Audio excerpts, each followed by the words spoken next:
طيبة قبل المغيب طالبا قرب الحبيب لو كان بيننا الحبيب لدنا القاسي والقريب من طيبة قبل المغيب طالبا قرب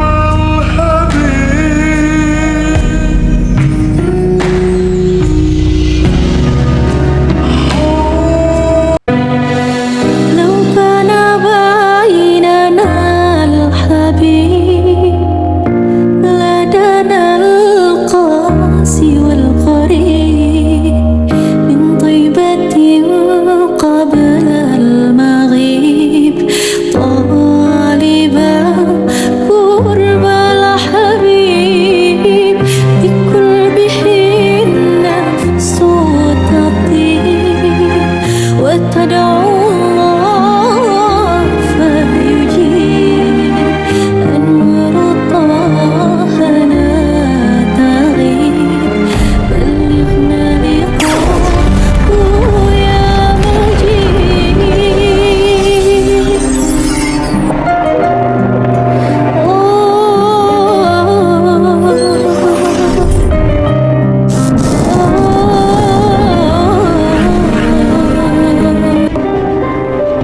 لو كان بيننا الحبيب لدنا القاسي والقريب. Bismillahirrahmanirrahim.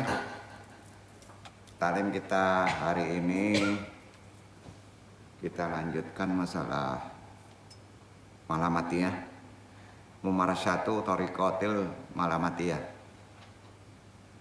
amalan torekot malamat ya.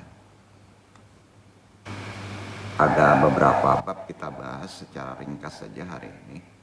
Mudah-mudahan Allah meridhoinya. Langsung saja ke tajuk risalah. Assalamualaikum warahmatullahi wabarakatuh. Waalaikumsalam warahmatullahi wabarakatuh. Alhamdulillahi ala ihsanihi wa syukri ala taufiki wa amtinanihi wa asyhadu alla ilaha illallah wahdahu la syarikalah lahu ta'zima lisyanihi wa asyhadu anna muhammadan abduhu wa rasuluh da ila ridwanihi sallallahu alaihi wa ala alihi wa sahbihi wa ihwanihi wa salam tasliman katsiran. Seperti biasa kita awali, kita kuatkan kembali keislaman kita sebagai denul dan talqin zikir. Kita lafazkan sama-sama.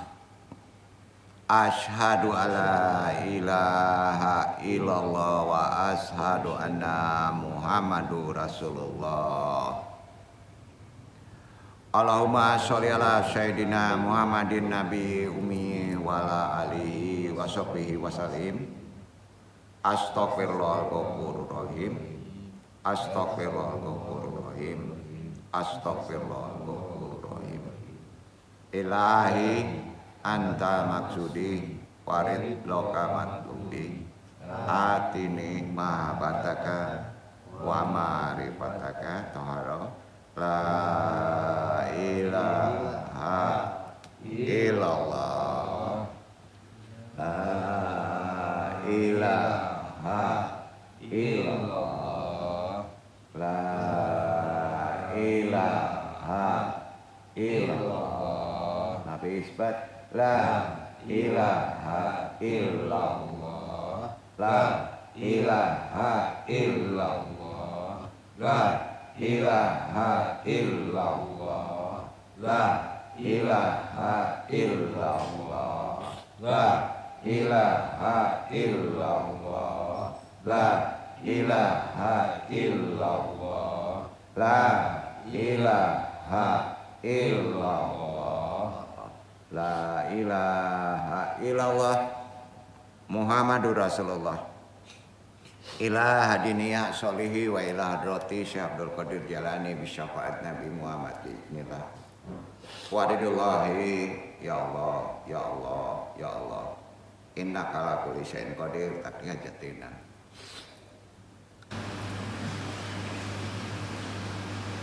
Pak khususan Abaruhi Nur Muhammad.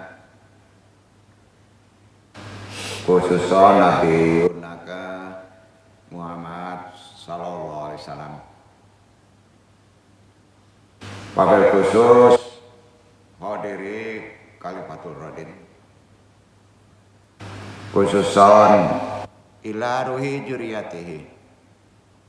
Wabil khusus arwahi muslimin muhsinin wa muhsinin. Al-Fatihah. Bismillahirrahmanirrahim. Alhamdulillahirabbil alamin. Ar-Rahmanirrahim. Maliki yaumiddin. Iyyaka na'budu wa iyyaka nasta'in. Ihdinas siratal mustaqim. Siratal ladzina an'amta 'alaihim ghairil maghdubi 'alaihim waladdallin. Allahumma ayyina 'alal Islam wa amitna 'ala sunnah. Allahumma anta rabbi la ilaha illa anta khalaqtani wa ana abduka wa ala ahdika wa wadika masata'tu a'udzubika min syarri ma sana'tu abu'u laka bi ni'matika alayya wa abu'u dzanbi faghfirli fa innahu la yaghfiru dzunuba illa anta. Allahumma ya qadiyal hajat, Allahumma ya kafiyal muhimmat, Allahumma ya dafiyal baliyat, Allahumma ya rafi'ud darajat, Allahumma ya syafi'al amrat. Alhamdulillah wassalatu wassalamu ala rasulillah wa ala alihi wa sahbihi wa man wala. Rabbi sahli sahri wa yassirli amri wahlul 'uqdatam min lisani yafqahu qawli. Alhamdulillah. Amma ba'du, kemarin kita bahas perkara torekot malamatiyah. Sekarang kita pahami masalah amalan ruhaninya dulu ya, belum amalan secara zahirnya. Dasarnya kemarin sudah kita sebut, kita ingatkan kembali. Di Quran ada jalan malamat itu ada, maka ditarik sama orang dengan metode malamatiyah, torekot malamatiyah. Allah menyuruh jalan ini jalan yang berat. Ya. Jadi anu ngajarkan, anu pahami secara Quran ada jalan amalan Islam yang sangat tinggi. Karena ini amalannya sudah kewalian. Itu yang disebut aliran kalau ditarik ke metode torekot malamatiyah. Ya. Nah, amalan ini kalau ditanya sandaran dalilnya mana gitu kan. Kan orang sekarang itu sebenarnya gitu kan. Ya, maka kita bisa menjawab. Ada di Al-Maidah 120 ayat 54. Itu paling awal orang bertorekot tuh itu. Amalan ruhaninya adalah itu. Di Quran tuh dibaca Ivan, kita ingatkan kembali.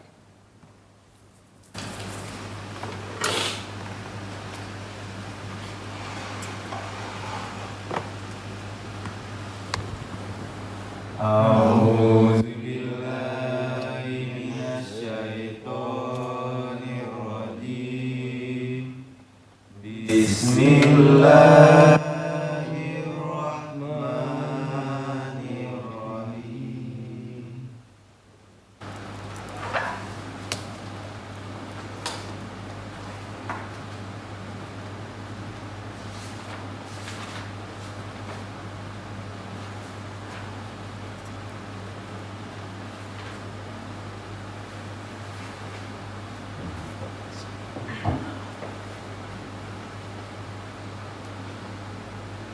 Ya ayyuhallazina amanu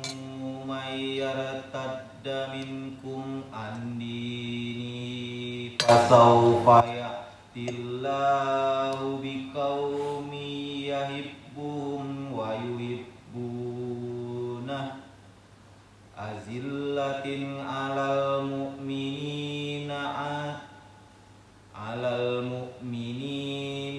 a'izzatin 'alal kafirin yujahiduna fi sabilillahi wa la yakhafuna lawmata laim zalika fadlullahi yu'tihi man yasha wallahu wasi'un alim.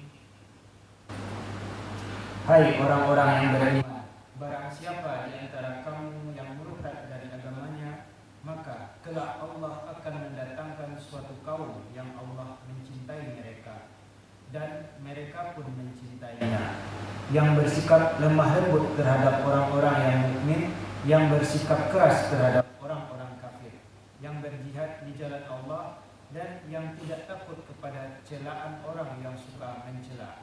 Itulah karunia Allah, diberikannya kepada siapa yang dikehendakinya, dan Allah Maha Luas pemberiannya lagi Maha mengetahui.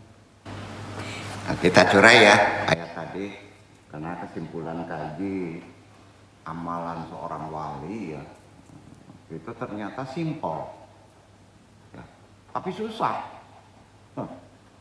Ya. Di sana ada kata-kata yang disebut laumatal ain, ya kan? Perhatiin deh, laumatal ain. Ya. Diawali dengan prakteknya jihad. Ingat, jihad itu tidak mutlak kita, tidak mutlak perang seperti kejadian sekarang. Ya, kalau suruh perang, ukur mudaratnya gitu. Ukur mudaratnya enggak? Diukur dulu. Kalau perang kita nggak akan menang, kita akan habis, mudaratnya banyak, gak usah perang. Itu kita, ya. Tapi kalau antum ada kekuatan, boleh jihad secara kita.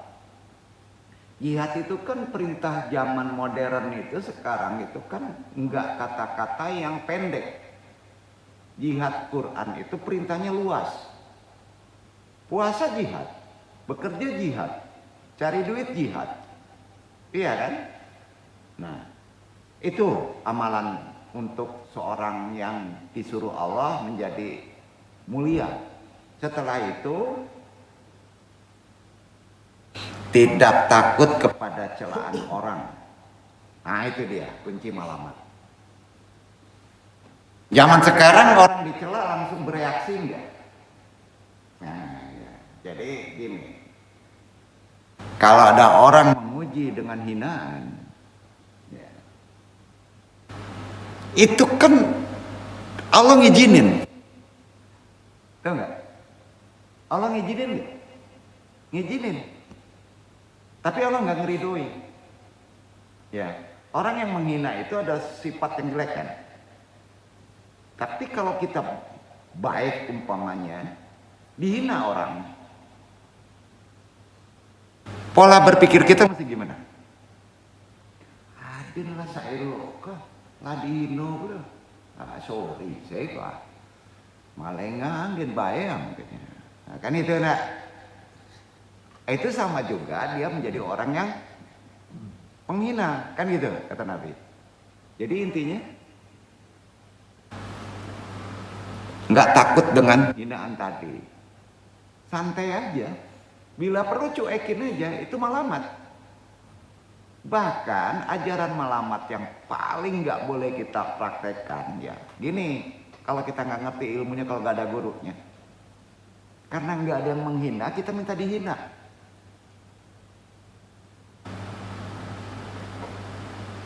Kita nggak ada yang hina nih, kita minta dihina. Jangan dipraktekin kalau nggak ada gurunya tuh.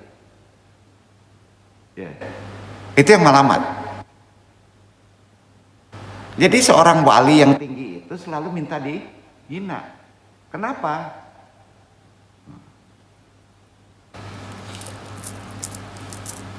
Karena dia tidak ingin ketahuan ilmunya, kekuatannya sama orang lain, tau nggak? Bahaya juga tuh, itu malamat.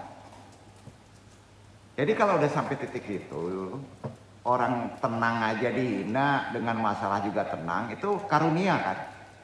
Daya tahan tubuhnya kuat kan? Orang sekarang mudah sekali nggak terefek dengan ucapan orang, mudah ya? Iya kan?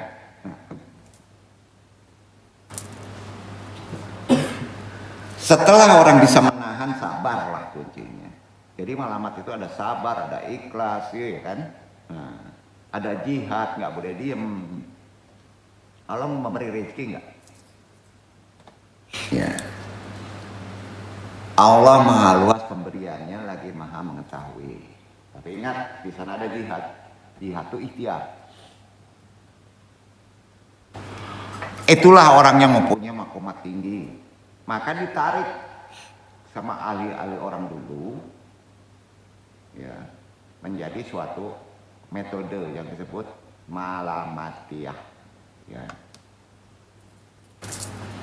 Jadi laumun untuk nas, untuk manusia.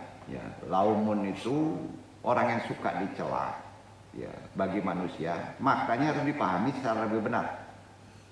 Orang yang suka mencela dan orang yang sabar dalam celaan itu umumnya disebut pengikut malamatiyah. Pada masa itu, itulah torekot malamatiyah. Makanya wali-wali dulu sering maksud, bajunya compang-camping, ya, ngemis gitu ya, nggak kelihatan, kadang-kala ngomongnya ekstrim supaya kita dihina orang. Nah, pertanyaan, zaman sekarang sanggup nggak antum ngamalin kayak gitu? Ayo, logikanya. Kenapa? Supaya dia tetap hubungannya dengan Allah, tidak ada hubungan dengan manusia. Itu bahasa makrifatnya yang disebut supaya si rahasia Allah itu tidak patut diketahui oleh orang lain. Makanya orang lain melihat kita seolah-olah kita orang yang paling murtad, nggak kelihatan. Jadi berprasangka sama orang-orang yang kelakuannya seperti orang gila, nyeleneh, jangan-jangan dia wali ya Allah. Itulah maksud. Ya. Kadang-kadang orang itu bertahun-tahun ada yang bertahan, seolah-olah dia nggak bisa baca Quran. Padahal ayat kitab kuning lotok. Ya, tapi jangan dipraktekin kalau nggak sanggup. Ya, nanti harga dirinya habis kan, nggak laku dia. Enggak. Padahal kematangan spiritual itu menutupi keahliannya. Ya. Semua ajaran malamatiyah itu masuk ke seluruh torekot. Bahasa ininya, bahasa syariatnya itu kaitannya dengan sabar, ikhlas, ridho. Ya, kaitannya ke situ. Ya. Nah, di tarekot lain ini didetailkan. Seperti di Qadoriyah, Wanaksabandia, ada makom. Kita coba tobat dulu supaya sampai titik malamat. Tidak berpengaruh dengan celaan orang. Tidak berakses dengan celaan orang. Bahkan orang malamat itu nggak ada nilainya harga dirinya. Karena nilai dia itu hanya Allah. Ya, bukan manusia. Pertanyaannya, di zaman sekarang sanggup nggak ngamalin itu? Berat ya? Berat kan? Nah. Jadi umumnya orang-orang yang mengikuti ajaran malamat ini, dan kita harus paling presentasi sedikit aja, sangat suka untuk menyembunyikan rahasianya tersebut. Jika rahasia ini terungkap, maka akan membuat Allah cemburu, dan itu ada di Quran.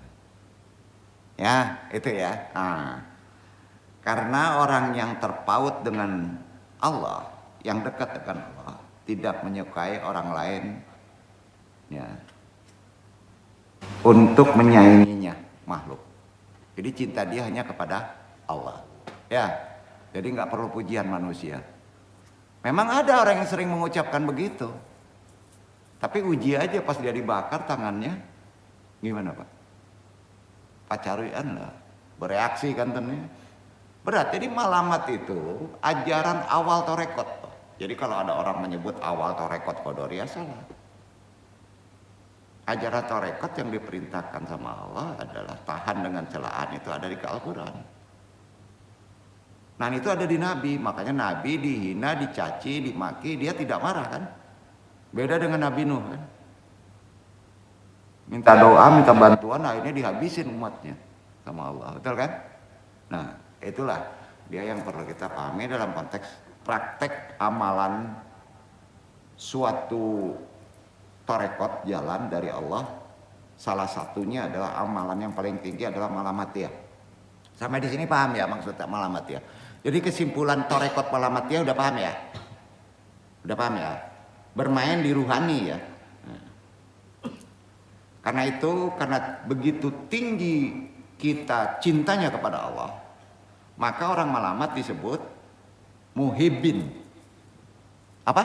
Muhibbin. Karena tingginya kepada Allah, akhirnya dia membenci pujian viral dari orang lain. Nah, berat ya? Berat. Dia hanya ingin minta perhatian dari sang pencipta saja. Karena itu Rasulullah SAW menjadi panutan, imam bagi ahlul hakikat, panutan bagi para muhibin. Orang yang hanya mencintai Allah, panutannya ya Rasulullah. Diceritakan referensinya orang-orang yang mengkaji, mencurai torekot malamatiyah ada di kitab Sirah An-Nabawiyahnya ya, di Nabi Muhammad SAW. Kalau kita mengkaji sejarahnya, Rasulullah itu menyampaikan risalah kenabiannya itu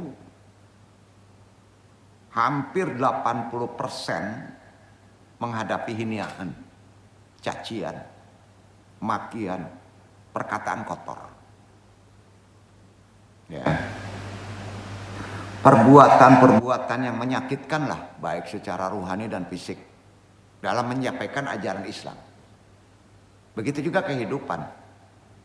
Ya.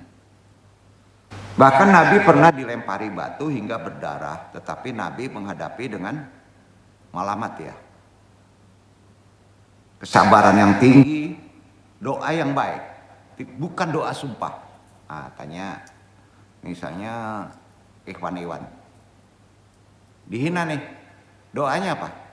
Ya Allah berilah dia pelajaran, itulah. Nah, itu juga di hatinya ngomong, nah, mudah-mudahan celakang gitu kan. Ya, nah, jadi itu mainannya berat loh alamat ya. Makanya menjelaskan dulu. Kalau Nabi doanya apa? Pas dia sampai ditimpuk berdarah, praktekin aja doa ini ya. Allahumma ahli qaumi fa innahum la ya'lamun. Ya Allah berilah petunjuk kepada kaumku karena mereka tidak mengetahui. Jadi kalau orang jahat menjolimi kita, doanya tadi, dia menjahati kita karena dia nggak tahu resikonya. Ampuni ya Allah karena dia tidak mengetahui. Duduk. Nah, kita sudah timbang, ternyata praktek wali Allah itu berat ya. Berat ya, gitu. Ya. Pengikut tarekat ini, para muhibin, salik muhibin ini merasa khawatir, membuat kecemburuan di hati manusia ketika keadaan dan rahasianya terungkap pada manusia dengan pujian dan sanjungan. Seorang guru malamatiyah, ya, dia akan deg-degan kalau dipuji, enggak? Khawatir kalau terungkap. Maka pengikut malamatiyah malah sengaja melakukan perbuatan-perbuatan yang bisa menarik hinaan dan kebencian manusia. Ada wali karena ingin disebut malamatiyah, akhirnya dia ikut mabok. Ya, botolnya botol bir tapi isinya air ada. Ya, supaya dia dihina, gitu. Wallahu alam, apakah berani orang mempraktekkan seperti itu zaman sekarang? Wallahu alam. Ya. Jadi sudah menjadi sunatullah bahwa ketika Allah mencintai hambanya akan memberi potensi kepada makhluk itu, hambanya itu untuk berbuat yang menyakitkan agar engkau tidak merasa tentram kepada makhluk. Itu sunatullah. Ulang ya. Jangan disepelekan bahasa ini. Ulang ya. Itu sunatullah. Ketika Allah mencintai antum, ketika Allah menyayangi antum, begitu sayangnya, maka Allah akan menguji antum dengan yang berat, dengan masalah yang berat. Itu sunatullah. Itu ada di Quran. Jadi kalau antum ingin senang gimana? Hidup nggak ada masalah, kurang masalah, kaya, ya, gimana? Jangan ikuti aturan Allah. Itu ajarannya. Betul itu. Maka kita nggak boleh iri kalau orang-orang diberi kemuliaan sangat tinggi. Jangan-jangan Allah mengujinya dengan itu. Jadi sunatullah deh. Orang tuh ada di Quran nih. Kalau akan dimuliakan Allah, nggak mungkin lempeng, lurus saja nggak ada masalah. Mungkin nggak? Enggak. Jadi kalau udah babak belur kita, sekarang ini Iwan yang jomblo nih ya, gitu ya, susah banget dapet bini, ya. Gimana tuh? Ada dua, jangan dipelurus dulu, tandanya Allah sayang belum tentu. Ada dua tuh masalahnya. Pertama, nggak ngikuti aturan Allah, atau kedua, kalau kita ngikutin aturan Allah, ya, Allah mengujinya kan? Iya kan? Kedua itu logikanya. Ya. Yang Anung sampaikan tadi itu ada di kitabnya. Padahal unsurnya dari Quran surat Al-Maidah tadi. Ya. Kitabnya kalau ingin memperdalam amalan malamatiyah itu Syarah Al-Hikam juz 2 halaman 5758. Ya. Allah juga menjadikan seluruh alam untuk mencacinya akhirnya. Enggak manusia aja. Alam juga menghukumnya. Ditaruh aja di tempat yang paling beresiko banyak bencana kadang-kadang. Nah, gitu. Jadi Allah begitu cara menguji manusia. Tapi ingat, orang yang mengikuti aturan Allah pasti diselamatkan. Pasti ujungnya kebahagiaan. Itu poinnya. Makanya dalam kehidupan dunia ini jangan mudah kaget. Rudal jangan-jangan sampai ini ya gitu ya. Nah, gitu ya. Enggak lah, ya. Wah, umur udah tinggi nih. Udah S3 belum juga dapat kerja. Jangan. Jangan. Semua nggak ada yang mubazir untuk di mata Allah. Paham? Catat itu. Berpikir mubazir berarti antum dosa. Semua tidak ada yang mubazir di mata Allah. Percayalah. Itu kita kuatkan lagi keagamaan kita dalam kondisi yang serba antara istidrat dan kalam Allah hidup kita. Ya.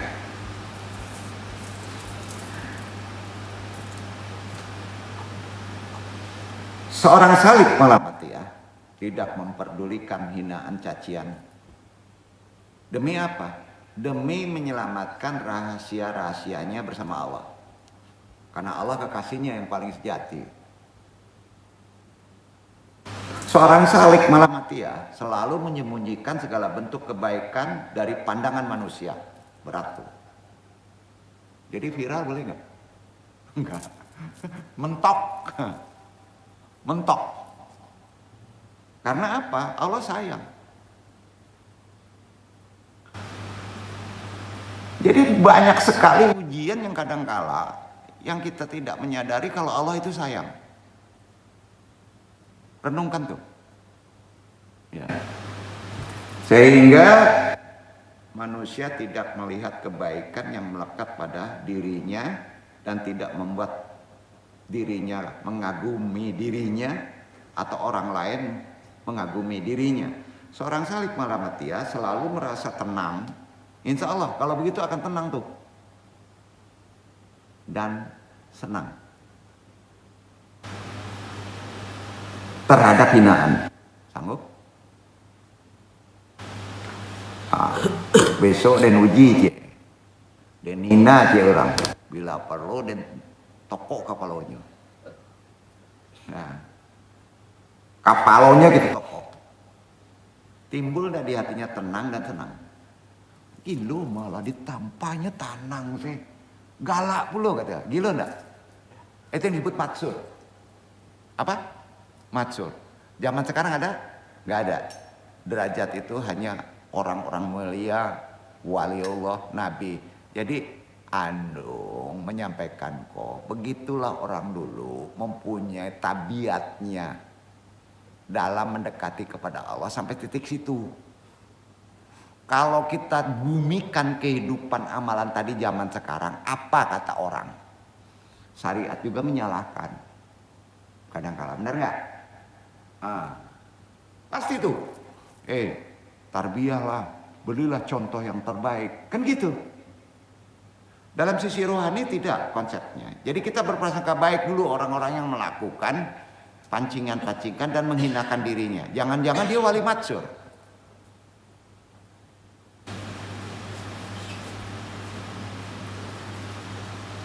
Sanggup dihina menjadi tenang dan senang, berat ya. Berat tuh. Untuk menghilangkan apa intinya? Itu ajaran paling keren menghilangkan ujub. Itu ajaran paling keren untuk menghilangkan takabur. Itu ajaran paling keren untuk menghilangkan egosentris, betul nggak? Itu dia ajarannya. Iblis jatuh itu karena egosentris. Ya. Seorang salik menampakkan perbuatan-perbuatan jelek, menyembunyikan perbuatan baik, guna menghilangkan ujub, takabur, egosentris. Prakteknya begitu. Ini adalah pokok ajaran yang sangat kuat dalam menjalan menuju kepada Allah Subhanahu wa taala. Karena tidak ada hijab bahaya yang lebih sulit dibuka dibandingkan manusia yang menganggap dirinya lebih baik daripada orang lain. Itu yang paling dilarang oleh agama. Saya lebih baik daripada dia. Maka iblis turun tuh. Saya dia nak mau dong. Dia harus menang. Itu sama baca tadi nak. Banyak orang ngomong kayak gitu. Malamatia sendiri adalah salah satu tarekat sufi. Karena ditarik oleh ulama dulu menjadi metode ajaran untuk ketabiat karakter. Ada amalan-amalan lahirnya yang tidak menampakkan kebaikan dan tidak menyembunyikan keburukan. Ya. Buat golongan yang suka tanya dalilnya mana, tadi udah disebut. Kan banyak. Al-Maidah ayat berapa tadi? Syekh Yusuf Al-Makasyari, dia seorang ulama, ahli torekot, sufi, ya, ahli tafsir. Menyitir suatu hadis ini qudsi. In auliyati tahtaki ba'i layalamuhum siwa'i. Para kekasihku berada di balik tendaku. Tak ada yang mengenal mereka kecuali aku. Hadis itu sahih. Itu rahasia Allah. Ya. Rahasia Allah itu tidak boleh diketahui oleh orang lain. Ilmu Allah itu kalau ada di diri antum tidak boleh diketahui orang lain. Asyir, ya, syiwa'i. Kata Syekh Yusuf, ini berarti orang Makassar nih, ya, populer. Ya. Dia antara wali yang tergolong jenis ini adalah pada zaman Nabi Uwais Al-Qarani, yang oleh Nabi disebut sebagai dia pencetus tarekat Malamati. Ya. Uwais Al-Qarani disebut Nabi Saksun gairu ma'rufin alal ardu walakinahu masyurun fisyamai. Orang yang tak dikenal di bumi namun masyhur di langit. Banyak orang mengutip kata-kata ini. Nah, Iwan Andong ya ma'aramekallah, kalau suruh memilih pengen viral di bumi atau pengen viral di langit, jujur kalau nanduduk, kalau suruh menjawab, cie saya jawabannya ingin dua-duanya di manusia seraka. Ada ingin dua-duanya, populer di bumi, populer di langit. Tapi Allah ngeceknya pilih sarah cie.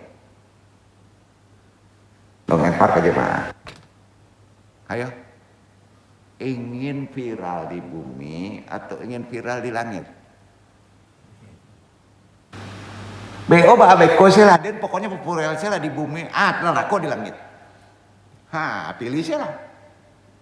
Itu kan Allah itu kan nggak mungkin diduakan. Pengennya satu jawaban. Batanya. Iwan ingin dapet bini di bumi atau ingin dapet bini di akhirat?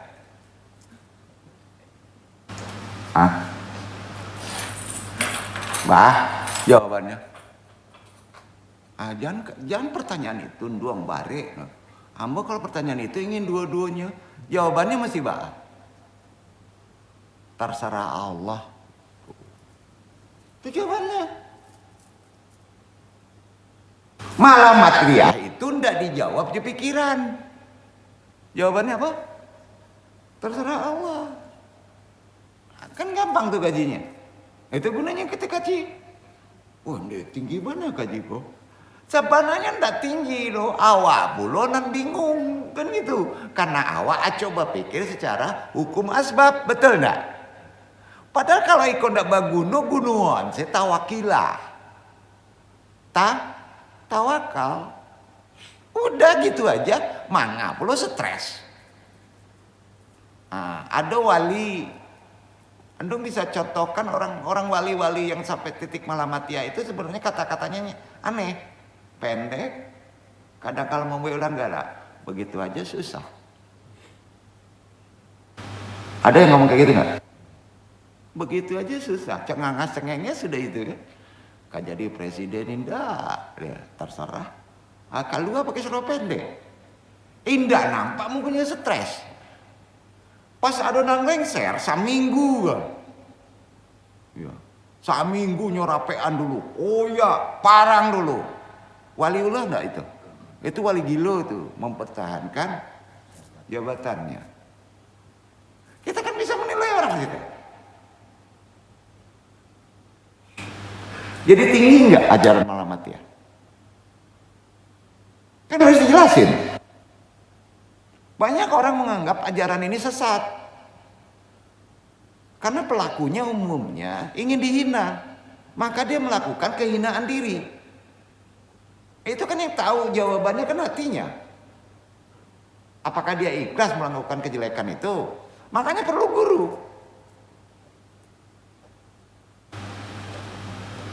Namun yang paling penting dalam ajaran Malamatiyah, Andong juga nukil dari orang-orang yang mendalami perkara Malamatiyah.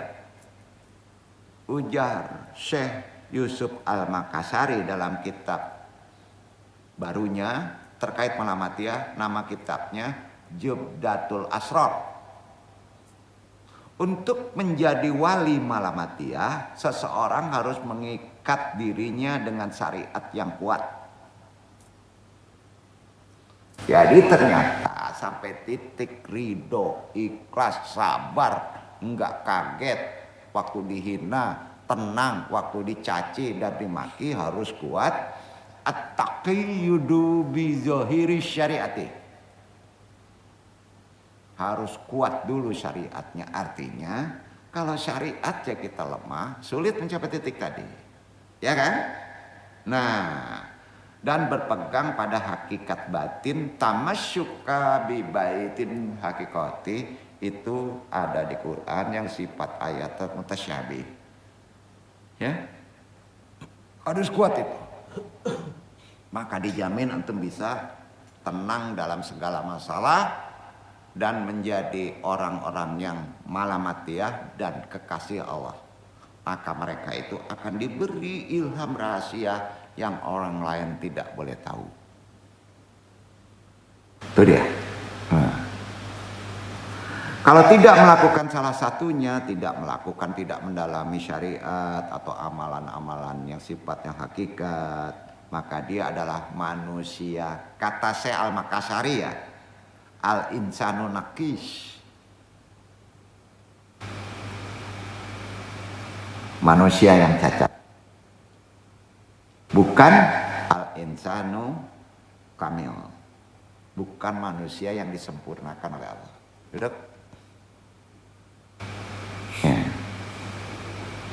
Al-insanu kamil, andai manusia cacat, memiliki ya tersebut pasti memiliki keistimewaan. Maka hal itu bukanlah karomah. Karomah tidak datang kalau ada kecacatan. Karomah itu bukan kesaksian. Karomah itu yang hakikat sejatinya adalah orang yang mudah mendapatkan ilmu dari faktor ruhani dan amatan. Tahu nggak? Pengamatan. Nah, melainkan istidraj.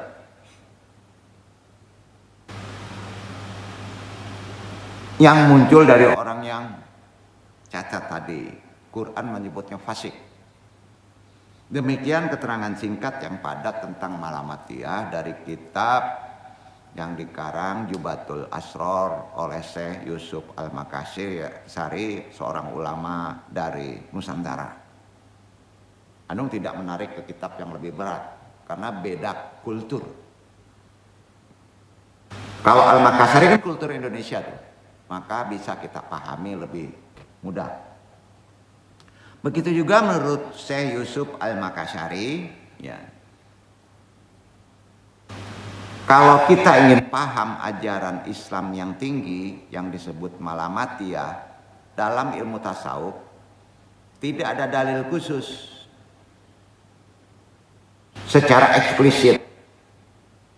Tapi di Quran ada konsep supaya kita mengamalkan Malamatiyah. Jadi hidup antum dalam keadaan yang serba-serba mengagetkan ini, coba sedikit deh pakai amalan Malamatiyah. Ya. Di antaranya menyembunyikan amal baik dan menerima celaan dengan lapang dada. Menerima ujian cobaan dengan lapang dada. Itu semuanya dapat kita temukan pada ayat Quran dan hadis. Tentang berbicara keikhlasan, juhud, tawadu, iya kan? Ridho. Itu sebabnya kehadiran metode ajaran Malamatiyah di Nusantara itu memang seperti bayangan antara ada dan tidak. Sekarang tanya tarekat Malamatiyah di Indonesia di mana? Nggak jelas, bayangan. Karena tidak boleh menonjol, tak?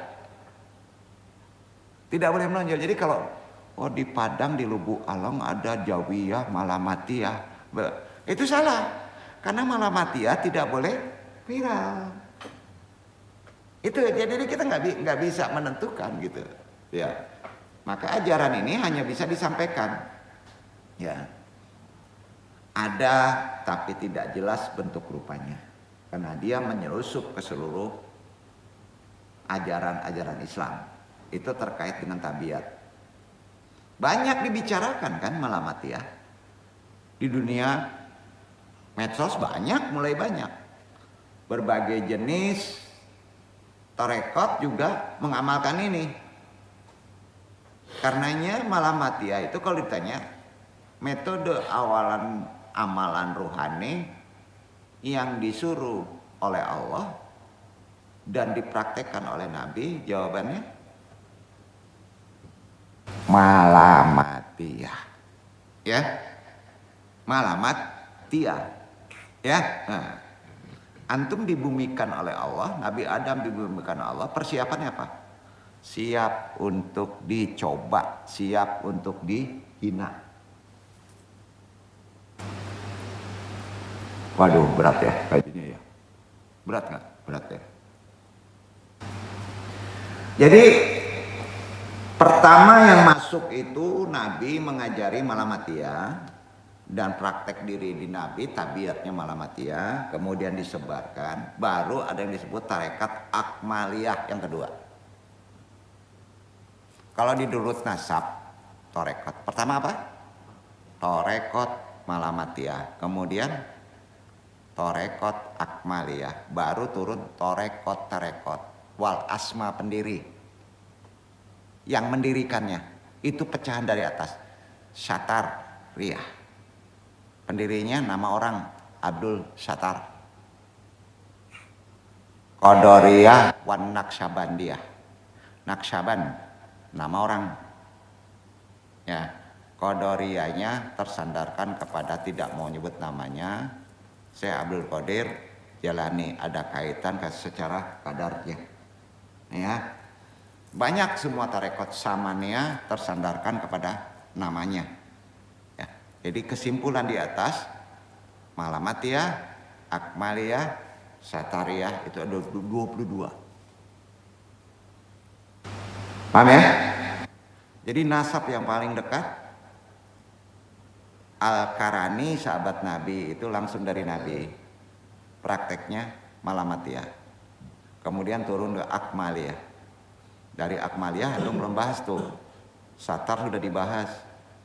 Qadariyah, Naqsyabandiyah sudah dibahas.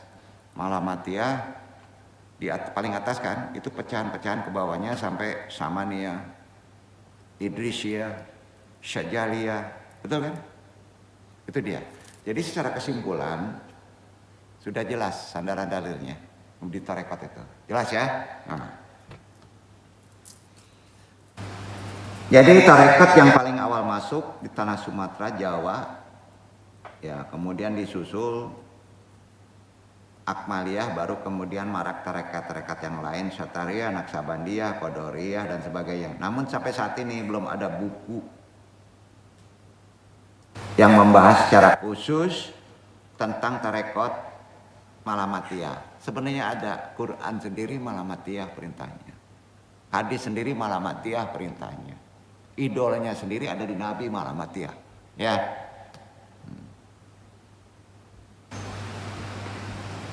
Yang khusus belum ada.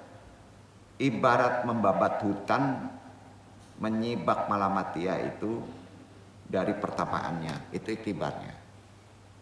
Berat memang, tapi Anulis menyampaikan. Sampai saat ini, ketika zaman reformasi sudah lewat, itu kan 2 dekade ya, reformasi. Tapi fajar kebaikannya nampak gak? Enggak, belum nampak. Betul kan? Masih begini-begini juga. Khususnya bangsa Nusantara atau Indonesia.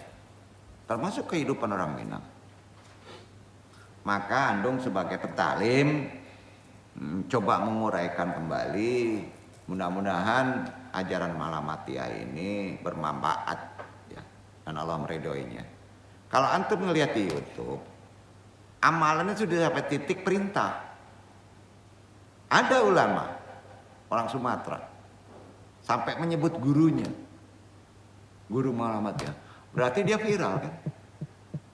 Ajaran Malamatiyah itu tidak boleh diviralkan, khusus untuk amalan.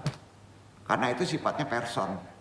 Masing-masing orang, seorang mursyid harus membaca keikhlasan orang itu dalam mengamalkan, melakukan amalan-amalan yang sifatnya terkontrol. Kalau dia melakukan, ada yang memuji, dia langsung berontak menghinakan dirinya. Nah, pas dia menghinakan diri, kita harus bisa baca apakah itu ikhlas atau pengen ria. Jangan-jangan menghinakan diri, hati kita ingin ria. Karena gini, orang kalau sholat khusyuknya itu kelihatan, itu belum tentu khusyuk. Ketangkep nggak? Allahu Akbar. Wih, yang ngelihat keren ya, tegang ya. Apakah itu khusyuk nggak? Jangan-jangan itu ujub ria, karena dilihat orang. Orang yang khusyuk itu nggak kelihatan, biasa saja Allah. Ya. Kadang-kadang ada yang goyang-goyang ya. Ini orang nih main-main nih, betul kan? Tapi kalau hatinya ke langit, itu lebih baik daripada orang yang khusyuknya kaku. Paham ya?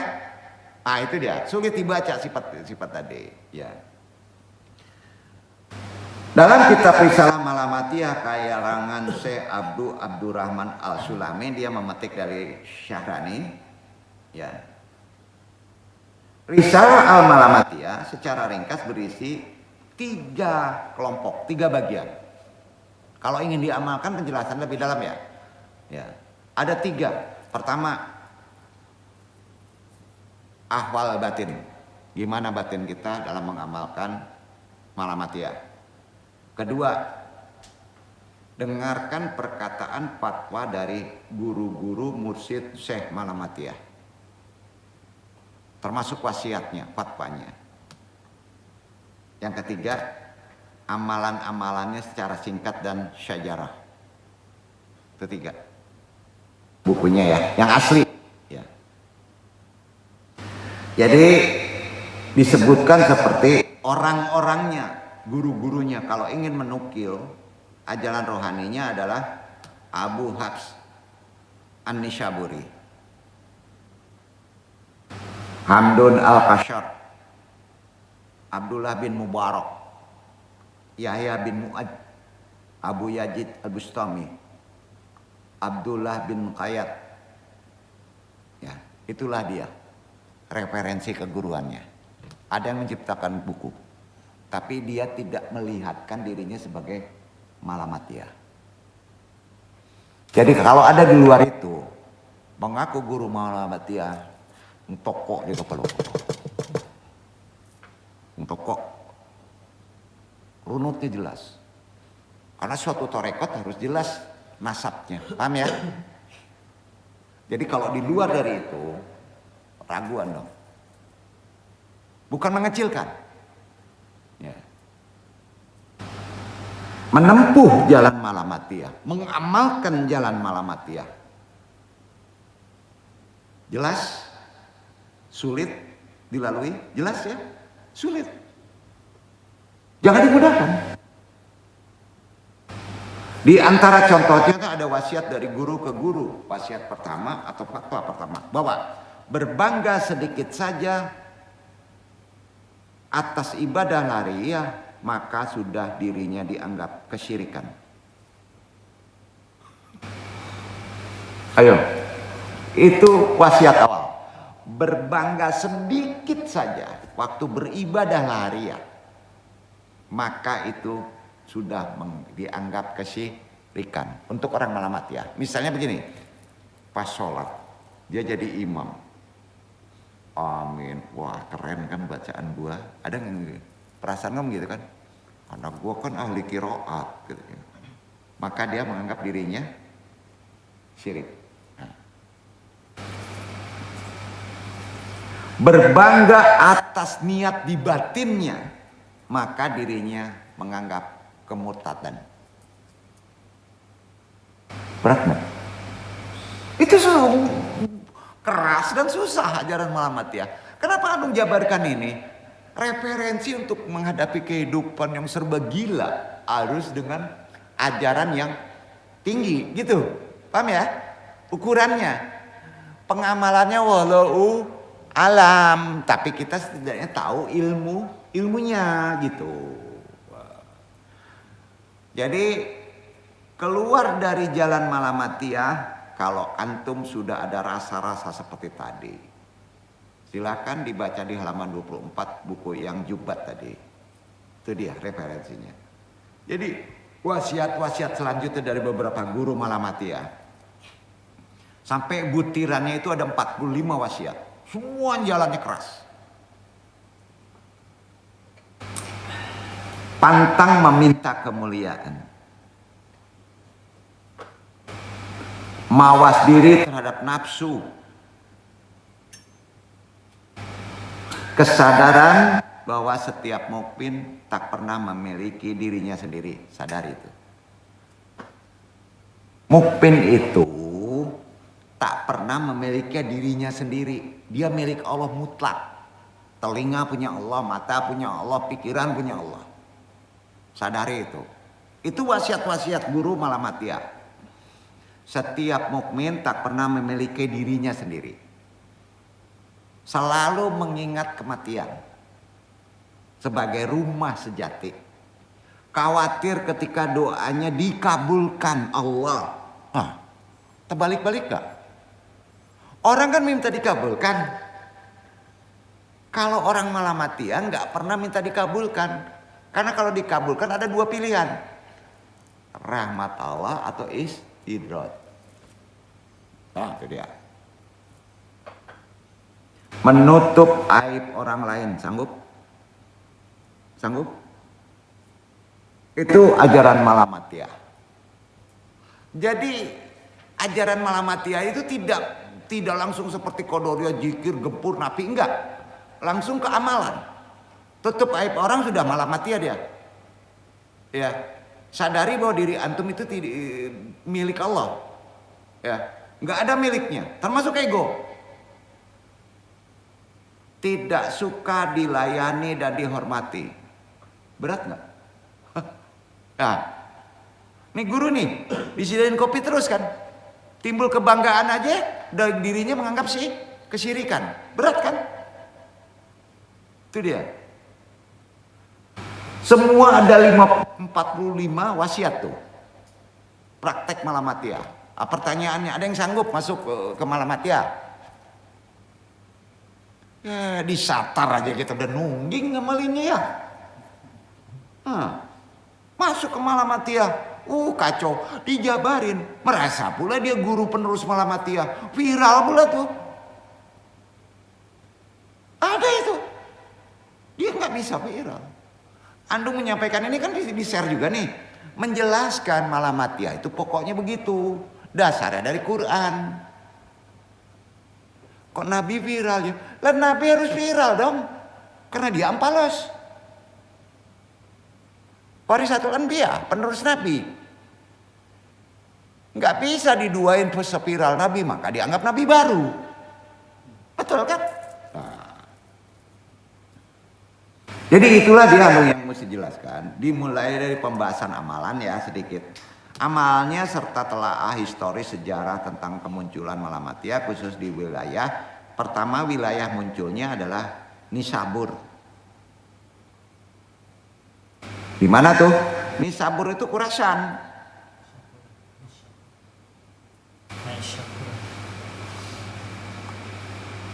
Karenanya penyematan istilah Malamatiyah itu awalnya namanya kalau ditarik ke atas Malamiyah.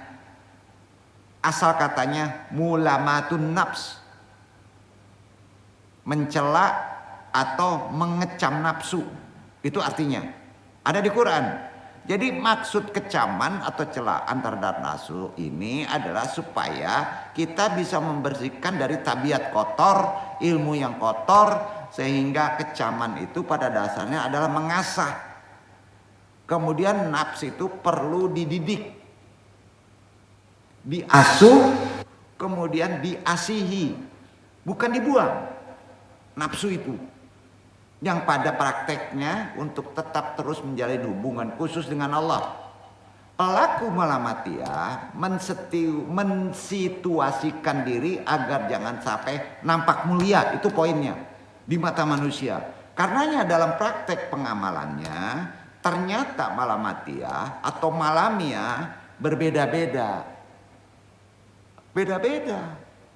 Karena punya tabiat manusia kan beda-beda. Ada yang jadi pengemis, ada yang bertapa. Ya, ada yang jadi mubalik. Tapi seolah-olah mubaliknya saya hanya ilmunya fikih saja ya. Merendah terus. Ya. Jadi beda-beda. Ada yang menyebut suatu torekot. Malamatia ada yang sebut, Anda kan sebutnya torekot nih. Tapi ada yang juga menyebutnya majhab.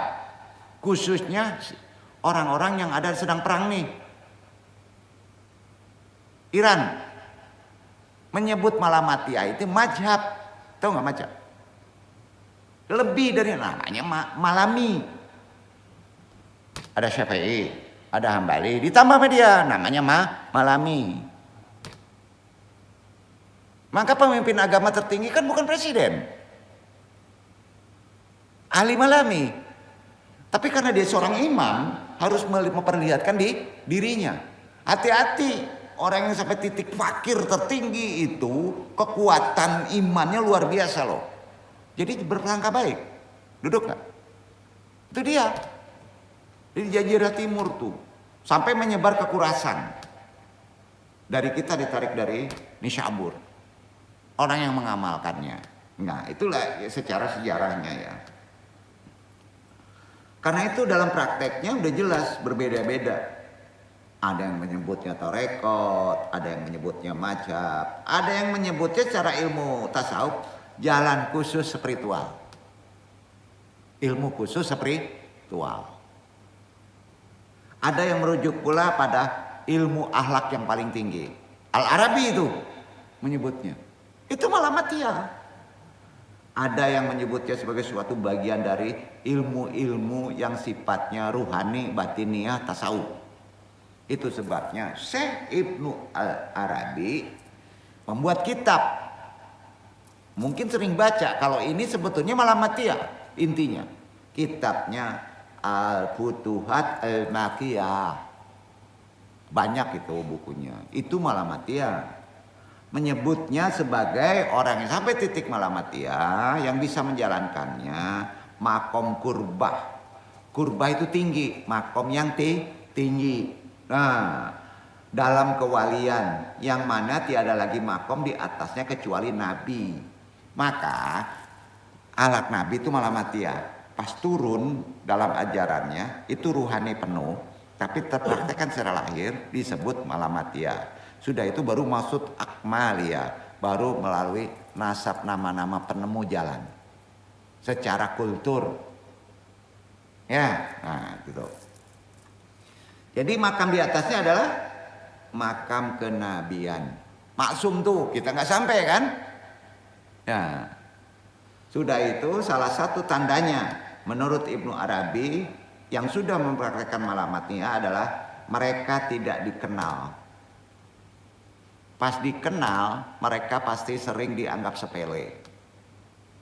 Padahal karomah keilmuannya luar biasa. Bahkan keilmuannya sering dia sepelekan. Tapi tak pernah melanggar hak yang diharamkan Allah.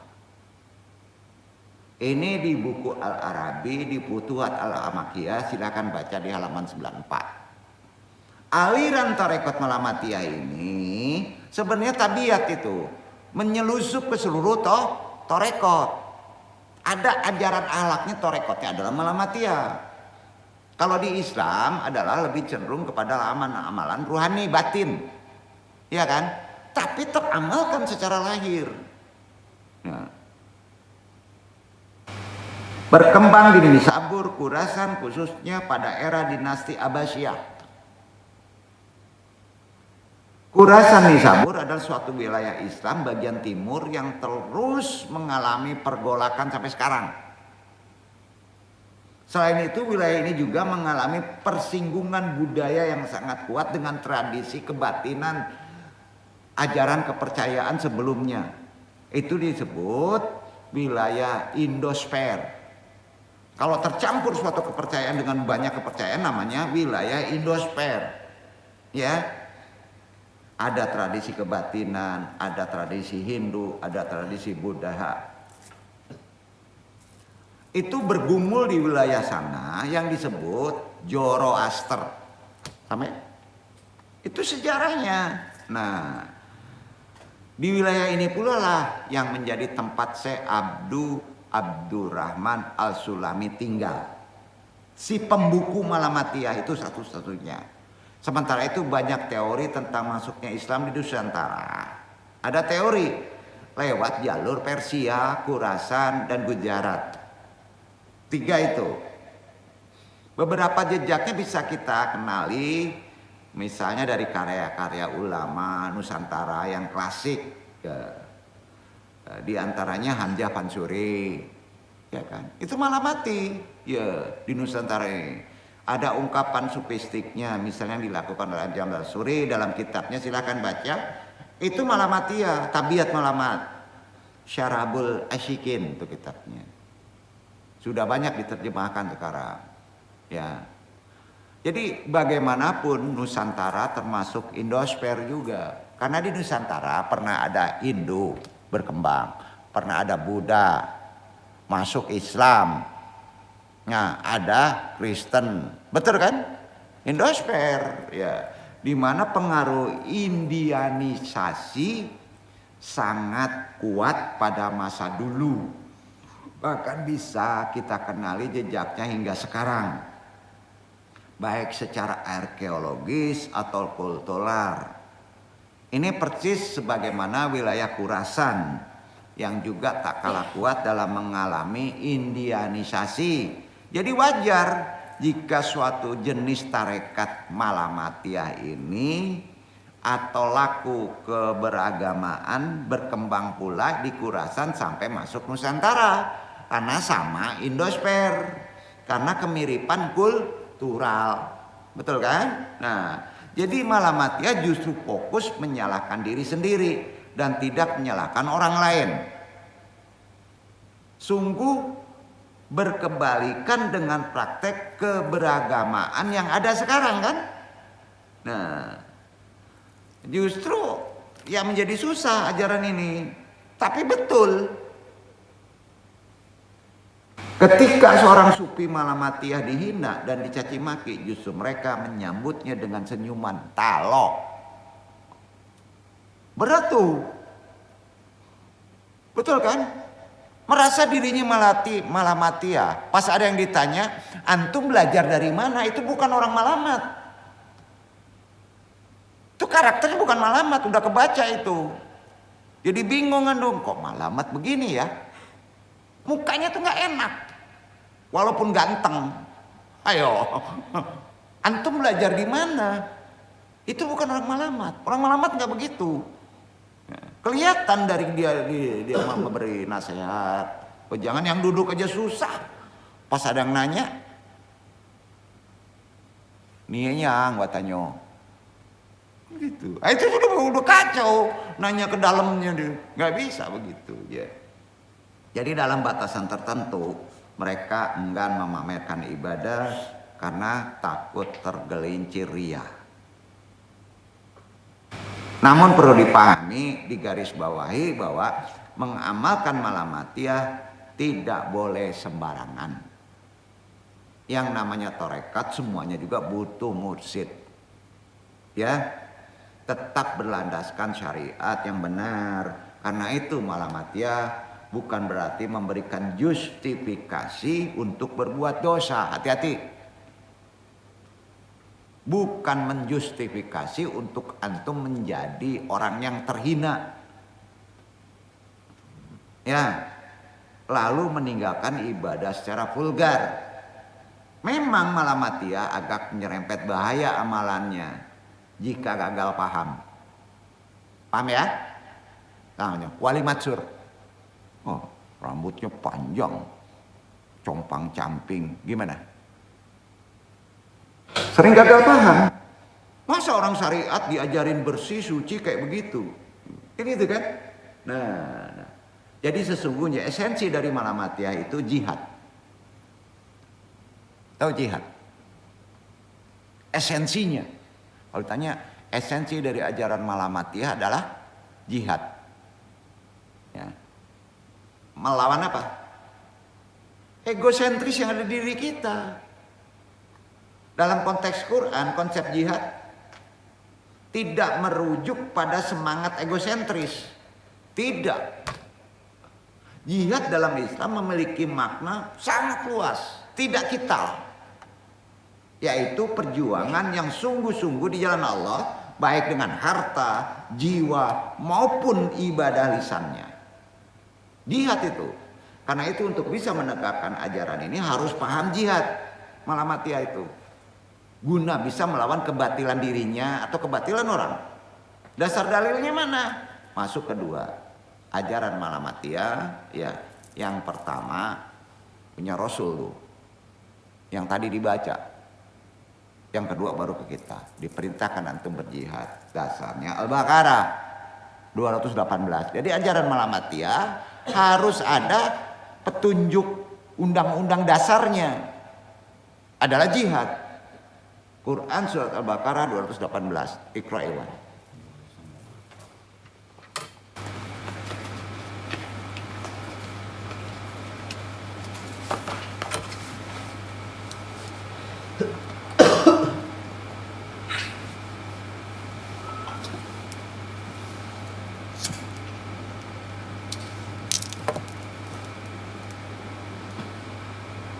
Innal ladzina amanu wal ladzina hajaru wa jahadu fi sabilillah ulaika yarjuna rahmatallah wallahu ghafurur rahim.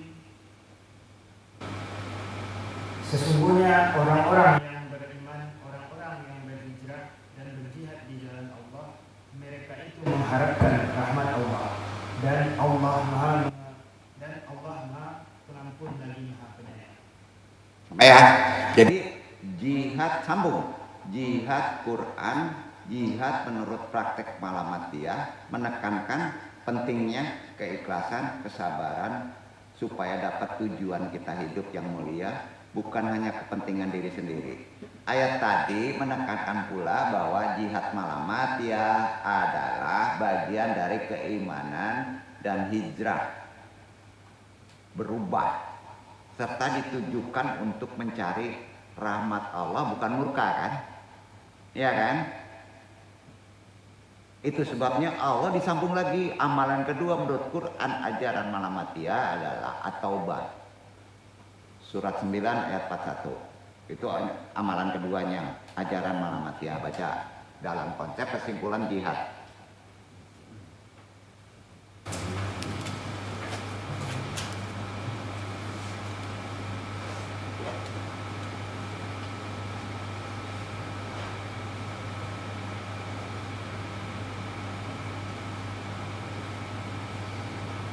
Infiru khifafan wa siqalan wa jahidu bi amwalikum wa anfusakum fi sabilillah zalikum khairul lakum in kuntum ta'lamun.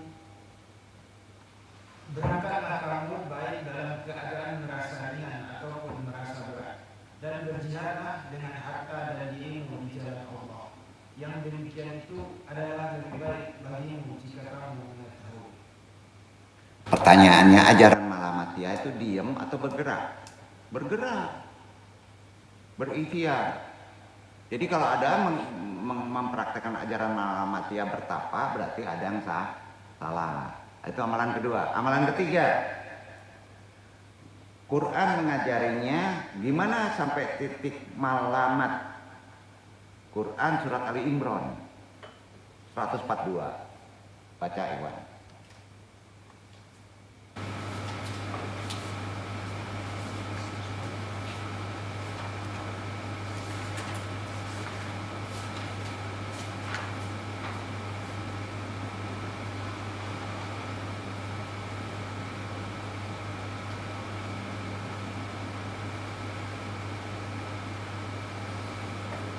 Am hasibtum an ta'khulul jannata walamma ya'lamillahu allazina jahadu minkum wa ya'lamus sabirin. Apakah kamu mengira bahwa kamu akan masuk surga, padahal belum nyata bagi Allah orang-orang yang berjihad di antaramu, dan belum nyata orang-orang yang sabar. Nah, masuk surga gampang, gampang. Masuk surga syaratnya malah matiah. Tahan dicaci, tahan dimaki, tidak mudah tersinggung, sabar. Jadi syarat masuk surga sabar. Nah, kan nyata tuh.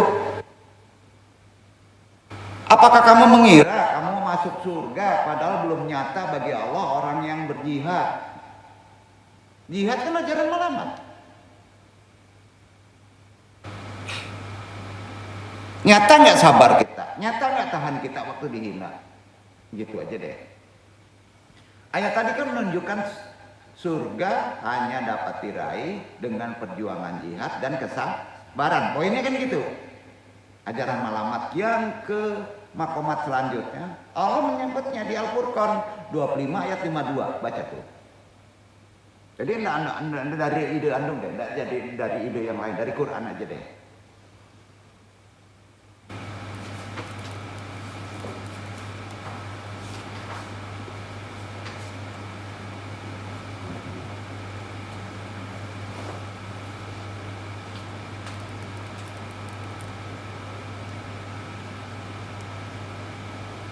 Fala tuti'il kafirina wajahidhum bihi jihadan kabira. Maka janganlah kamu mengikuti orang-orang kafir dan berjihadlah terhadap mereka dengan Al-Quran dengan jihad yang benar. Nah, ini yang dipraktekkan oleh negara Iran. Jihadnya perang. Negara Persia begitu. Jangan ikuti orang kafir, tapi sandaran jihadnya perang. Dan berjihadlah terhadap mereka dengan Al-Quran. Perangi. Ya kan? Tapi Al-Quran menyebut tidak boleh mengkafirkan orang. Bingung nggak? Tapi perangi. Dengan jihad yang besar. Wah, masuk dari rudal. Dasar daripada ini bukan nyambung karena kebetulan lagi perang, enggak. Kulturnya begitu di sana, mazhabnya malah mati. Inti kalau sudah tidak bisa lagi pakai yang terakhir. Perintahnya adalah perangi yang memerangi. Kalau dia pakai kital, perangnya dengan kital. Itu dibolehkan. Nabi perang juga kan? Tapi setelah diperangi.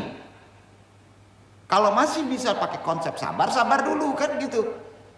Iya kan? Maka antum dimuliakan. Anu bukan mendukung mereka, tidak. Berarti mereka kok bisa mempraktekinnya secara kenegaraan.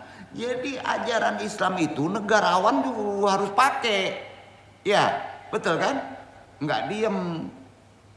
Jelas ayat tadi memerintahkan untuk berjihad melawan orang kafir dengan Quran. Tapi enggak boleh berkelebihan. Tabok satu. Mati 1000, mati senegara. Ya, itu kadang kala kebablasan juga.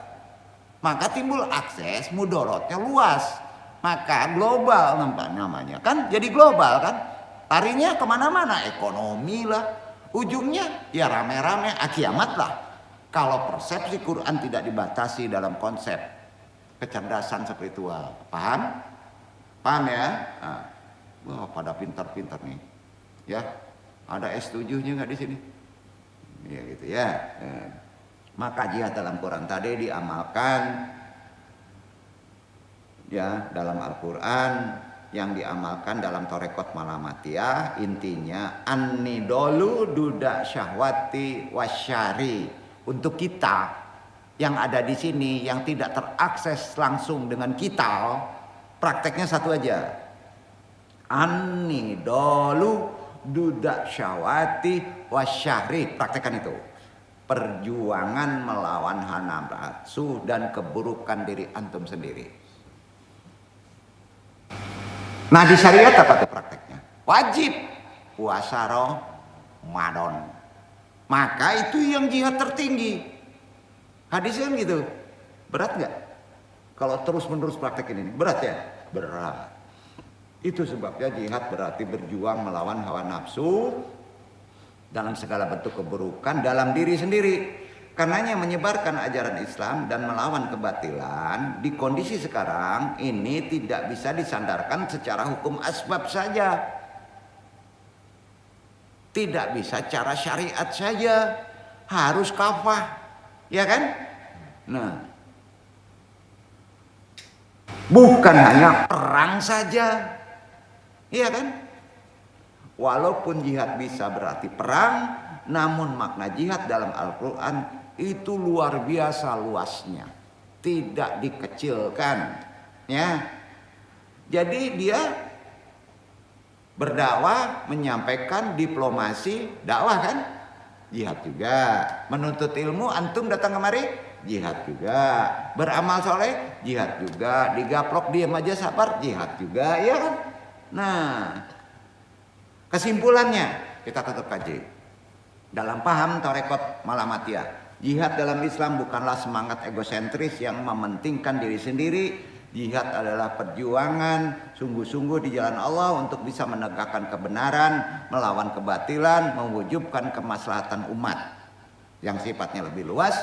Karena itu tolong disemangati lagi dalam konsep ajaran yang benar dari Islam haruslah dilandasi dengan keikhlasan, kesabaran dan tujuan yang paling mulia bukan hanya untuk kepentingan pribadi. Antum hidup tidak untuk kepentingan pribadi dan Allah itu marah. Maka masuklah ajaran Malamatiyah sudah waktunya. Karena kejoliman, kedajalan sudah meninggi, maka pakai makomat tertinggi yaitu makomat kewalian. Jadilah insan yang sempurna sekapah-kapahnya melalui kesabaran, tapi ada kekuatan. Wabillahi taufiq wal hidayah. Besok kita bahas outputnya yang mesti kita praktekkan dalam kekinian. Mudah-mudahan kita dapat memaknai ajaran ini. Pas kita mempraktekkan secara amalan johir, kita sudah jelas nawaitu ruhaninya. Paham ya? Wassalamualaikum warahmatullahi wabarakatuh.